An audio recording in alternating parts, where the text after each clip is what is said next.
All right, let's go to this conversation now. The South African National Taxi Council is again expressing concern about the issue of taxi violence. Now, a recent incident believed to be taxi-related took place in Braamfontein last week, and it left 3 people dead, among them a student. Let's discuss this further now and speak to Rebecca Phala, Santaco spokesperson. Rebecca, thank you so much for your time this evening.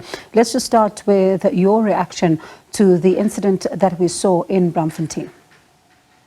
Good evening, Bongi, and to your viewers. We are gravely concerned. The problems of violence related to our industry seem to not be nearing an end. You would perhaps remember that just last year in October, we even went as far as consulting with faith sort of institutions by hosting a national prayer day where we literally were praying against the issue of taxi violence. To learn of another incident shortly after we were talking to yourselves about what was happening in the Eastern Cape is incredibly concerning, and it is also very alarming. We also want to convey our deepest condolences to the families of those who have unfortunately lost their lives. Now, if divine intervention and talks and everything that has been done, inquiries into this have been done over time, don't seem to be helping, why exactly is this perennial problem still continuing, in your view? Sure. Look, you're quite right to have cited some of these endeavors that have been pursued. The reality of the matter is, as an industry, we don't necessarily think that law enforcement has done all that they can to protect all those of us who are in the industry and, in extension, the people who use our services. There's quite a lot of cases that are supposedly related to the taxi industry which remain cold without necessarily being solved. And I think that that's one thing that then also gives a sense of comfort to would-be criminals and those that are still violating people within our operations, to see to it that not much is being done. We're not losing hope, though. You would perhaps know there's quite a number of our taxi associations through the cooperatives that we have cited and that they have registered, rather, who've started using the services of private security companies, which are being stationed in most of our taxi ranks, but also in other strategic areas. So that's one way of us really taking matters into our own hands. We're not saying all hope is lost, but we really could do with a lot more heightened action, especially from law enforcement. It's one thing to have security stationed in your in fact in your taxi ranks and critical areas to make sure that commuters are safe as well, right? But it's another to also then have someone who is going to be carrying out this hit going to places where there's no security. For example, what happened in Braamfontein, it was in a street and nobody was suspecting what could potentially happen. So one then would ask the question, do we still rely on law enforcement, given what you've just described, cases not being solved? Do we still rely on private security? Because it does seem like some of your members are trigger happy. Look, absolutely. We can't lose hope. But then again, for instance, as a council, what we really do is to advocate for the interests of our members and see to it that the environment in which we operate is conducive. Unfortunately, that's as far as we can go, or also include the services of private security. But it is still the mandate of law enforcement to see to it that our operations, I think, look, we can all agree, since this democratic dispensation started, the taxi industry has always been known to be having these violence sort of incidents, and it cuts across. But the question is, why haven't we seen what could be some sort of specialization that's being considered by law enforcement? Because clearly there is a bigger problem here. And even with this, because even the inclusion of private security is not necessarily a new phenomenon, it's just being heightened. But the question really then is, what are those that are mandated to be protecting South Africans doing? Because the situation is clearly out of hand.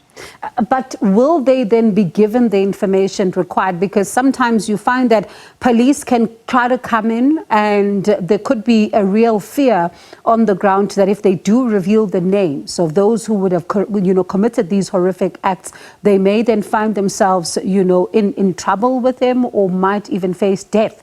So there is that real risk of some of the whistleblowers not wanting to come forward. How do you contend with that?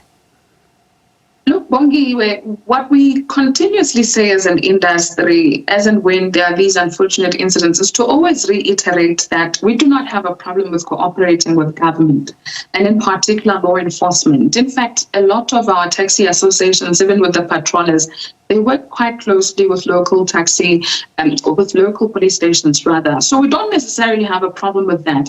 But the question of, giving a sense of security and comfort to whistleblowers, again, goes back to the competency of law enforcement and what they are doing.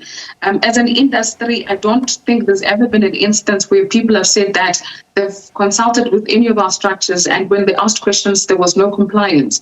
I think it's a question of the kind of work that's being put in terms of the investigations that are taking place, and perhaps also for there to be clarity to say, why is it that so many cases that are reportedly and supposedly linked to the taxi industry are not necessarily getting solved? Because then it looks like there's a bit of a problem from the perspective of those that are entrusted to do the investigations. And I think until we get to understand what are some of the challenges that they're encountering, we might have a difficulty finding a resolution to this. While you're having difficulties, Rebecca, finding a resolution to this, there's innocent bystanders that are getting caught in the crossfire. There's commuters who are losing their lives, and that is the real risk here.